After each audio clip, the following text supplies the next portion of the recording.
Well, I'm Halloran Hilton Hill, and we welcome you to this internet forum. What we're doing is giving you an opportunity to come online and see a real conversation with the candidates. And you can not only watch this here at WNOXNewsTalk.com, but you can also take this video and reference it to your friends who want to know more about this election cycle. Of course, we'll be playing snippets of the interviews on the air as well. You can certainly listen to the Halloran Hilton Hill Morning Show every morning from 5:30 to 10 on Knoxville's Big Talker, FM 100 WNOX. In this segment, we're talking to the candidates for property assessor, and it's my pleasure to welcome to our conference room today the two candidates for property assessor, Andy Graybeal. Welcome to our conference room. Thank you for having it. And also Phil Ballard. Welcome to both of you. Thank you, Halloran. Let me start here by having each of you tell me a little bit about yourself, and let me start with you, Andrew. Who is Andrew Graybeal? Andrew Graybeal is a licensed realtor here in Knox County within the state of Tennessee. I have assessed property for private citizens in all 95 counties in the state of Tennessee. I do foreclosure work for Countrywide as well as one of the larger Deutsche banks out of New York. I'm their eyes, nose, and ears across the state on controlling their damages of loss throughout the state of Tennessee. All right. Born and raised in Knoxville? Born and raised in Knox County. I do live in the Halls community. The Graybeal family's been here since 1895. That's a long time. Yes. You were here before Litton's. Yes, before Litton's. All right. Andrew, thank you for joining us today. Thank you. Phil Ballard, tell us a little bit about yourself. Well, I come from the Cotter community. I've lived there all my life. Me and my wife, Cindy, just celebrated our 31st wedding anniversary. We have 3 children, 3 grandchildren, 1 on the way. I've been involved with our youth out there for over 28 years. I've served on numerous boards like the Optimist Club. I've been on E911 board of directors for 9 years. And I'm sort of the guy out there when you want to raise money for basketball uniforms, build a pitching mound. I'm sort of that guy. And that's a little bit the way that I got involved in politics there. All right. Well, thank you both for coming today. Both of you have a love for the community, Republican, Democrat, and early voting is right around the corner. I want to start by having each of you give me, to the best of your knowledge, the job description of property assessor. Let me start with you, Mr. Graybeal. Property assessor's job is to give the square footage and dollar amount for real and tangible property within Knox County. All right. Mr. Ballard? Well, the property assessor's job is to raise revenue for Knox County, and you do that by appraisals. And one of the hardest things to do is to blend that office and look at 180,000 pieces of property in one 4-year tax cycle. And it's just a very important job because it goes to all the services of Knox County. All right. So tell me why you want this job. And let me start with you, Mr. Ballard. Why do you want this job? Well, I'm in the race now, but I started out in community. Then I've been a commissioner for just a little while. And at that time, term limits didn't apply. I come in sort of on the lip of that, and this position came open. And from the community service, from my civic activities, to being commissioner, now I have a chance to help the people. I'm offering myself to the people of Knox County, countywide now. All right. Why do you want the job? In my career, my clients rely on the information that is provided through the property assessor's office. And in my career study, the information is inaccurate. We're losing millions in tax dollar revenue countywide on assessments that are questionable. Countywide. All right, let's kind of dive into that a little bit more. How are we losing this money, and how have you come to have this information from the outside? In doing investigation work, my clients rely on the actual factual basis.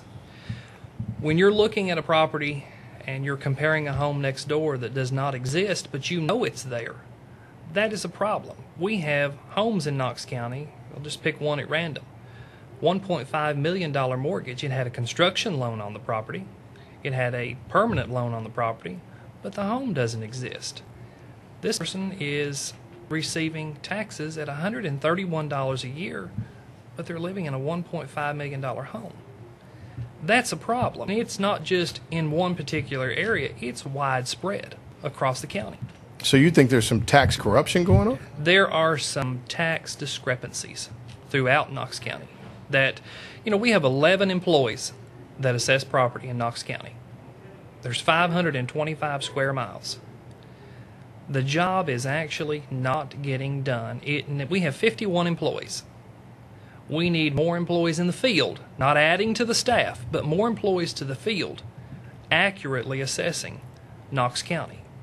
All right, let me ask you, Mr. Ballard, do you perceive that there's any property tax shenanigans going on? Well, Helen, what I've done is concentrate on my race. I inherit the same deck of cards he does. When I go in there, if those problems exist, we're going to deal with it. I'm not being premature. If you do want to think about 180,000 pieces of property, which they are a little bit more than that, if you had a 1% error, that would be, 1,800 pieces of property that could be not fairly assessed. But if you look at the law of large numbers, a bell curve, you're going to have probably 10% above and 10% below. But now the story that's not being told here, he assesses for real estate. I look at it for insurance purposes. This is mass appraisals in all 95 counties across Tennessee. You don't go in the home like a business invitee like he and I would do. Look at the crown moldings, look at your carpet, look at, if you've got a parquet floor, which could add 30% of the value. So basically, you're looking at the outside dimensions. That's fed into a computer. When it's fed into a computer, it kicks out a number. The other part about mass appraisals to look at all these properties is that the rates are set in 205. So if you buy a house in 208, then it's set at 205. Well, even if you go back to 201 to 205, if you don't have a tremendous year, your 208 price, basically you're going to have a lot of underassessments. Now, in your years like 209, you're going to come in like a real estate person might do and do a market analysis. You're going to look at the properties that has sold around it, and you're going to adjust that. This is what the state allows. It makes certain assumptions on homes in 100,000, 150, 200,000. The appraisers in this office probably, whatever number he has, may have hundreds of years of experience. But I know I've moved from a field on one side into the office. You can't, when you move inside, the company wants you inside. You're not spending your side out time. But if you could look at 1,000, if he could personally look at 1,000 pieces of property, that would still leave 168,000 pieces of property that's not been inspected by him. It's just not errors could be made. He's using the term improper or whatever. I prefer to get there and see. I'm going to clean it up. All right, have you worked for the office? No, I've not worked for the office. All right, so you're saying wait and see. He's dumping the gun? I don't know that he's jumping the gun. This is the route that he's taken to win his seat. And, I'm going to look at it, and I'm going to look at it fairly because when I come into the race, mine is fair and equal taxation for everybody and keep the taxpayer boss. You want to respond to this? Well, that is not my basis on running. I'm running not against someone or anyone. I'm running for Knox County. I didn't create the facts. The facts were created for me. I'm analyzing the facts and finding errors, multiple errors, millions of dollars worth of errors, countywide. I mean, you look at 800 Southgate Street. That's the old Jake Butcher Tower. It recently sold this year, February, for $62 million. The assessment on the property is $32. There's a problem in the property assessor's office. When that deed is recorded, puts their seal, their date, and they note that in their records, and it's not changed. There's no change made. And if you go back to 2005, one personal home on Kingston Pike was bought in 2005. It should have been changed on the tax roll. It was purchased for $903,000, but the assessed value on the property, meaning the value the assessor's office put on it, was a little over $400,000. That's roughly $500,000 we're missing that should have been on the tax roll for 2005 and brought forward, and it's not there. All right.